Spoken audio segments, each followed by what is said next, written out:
aplamai tai visas Nemo kelionės projektas yra iššūkis. Esnis iššūkis tai buvo plausto Nemo renovacija, kai reikėjo praeitais metais. Mes keitėm visas Nemo plausto grindų gednes. Galėjau tiesiog paimti viso segmento išardyti. Aš turėjau po vieną lentutę išiminėti, kad neprarasti Nemo plausto segmentų geometrijos, jungimo taškų ir taip toliau. Toks marudnas darbas buvo. O šiais metais, šių metų pavasarį, kovo mėnesį, aš pabaigiau antrą labai didelį darbą, kurio laukiau ir kurį planavau renovuoti visus pontonų rėmus ir pačius pontonus atnaujinti. Keitėm viską. Tai vat šį pavasarį iššūkis buvo vėlgi neišardyti Nemo grindų gegnių, jos turėjo būti visos vienoje vietoje surištas ir vieną po kito keisti pontonus. Pats didžiausias Nemo kelionių iššūkis visus 9 metus. Kaip jums atrodo, kas? Ar jau pabandėt atspėti? Visada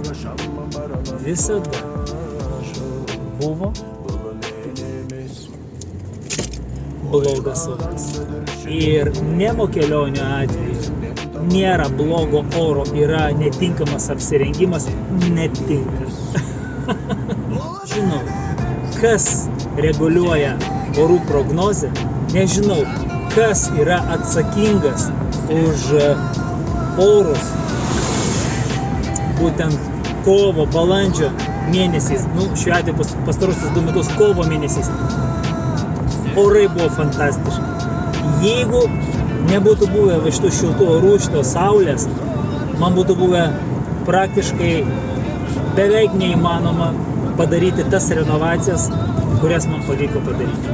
Na ir pabaigai, paskutinis dar vienas toksai didelis iššūkis, tai yra aišku mano ideologija, tai yra mano pasaulėžiūra, tai yra mano vidinis kompasas, kuris visą laiką diktuodavo man, kad aš noriu pats vienas padaryti tos darbus, aš noriu pats vienas pastatyti plaustą, aš noriu pats vienas jį surinkti, aš noriu patirti tą iššūkį. Nes Nemo kelionių, Nemo plausto filosofija nuo pat pirmų metų skambėjo taip, kad net ir vienas žmogus galėtų plaustą Nemo surinkti ir išardyti. Taip buvo kuriamas Nemo plausto konstruktorius. Tai